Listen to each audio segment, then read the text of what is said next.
Ito mga dapat natin aabangan sa Royal Blood na malapit na talaga magtatapos ang teleserye ito at yan ay wag na wag natin papalampasin mga kapuso.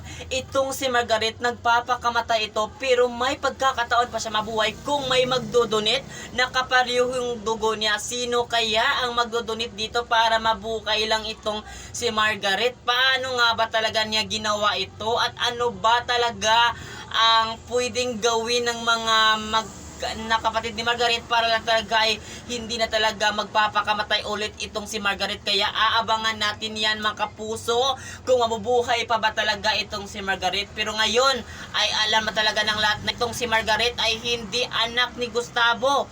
Anak ito ng ibang lalaki at babae. Kaya yan ang abangan natin yan mga kapuso kung sino nga ba talaga ang tunay na magulang ni Margaret at yan ang aabangan natin dito mga kapuso sa Royal Blood na malapit na talaga magtapos ang teleseryeng ito. Pero hindi pa rin talaga nakakalimutan ni Napoy kung sino nga ba talaga ang pumatay kay Gustavo. Isa nga ba si Margaret sa malaking posibilidad na siya ang pumatay kay Gustavo kasi hindi naman talaga siya anak ni Gustavo.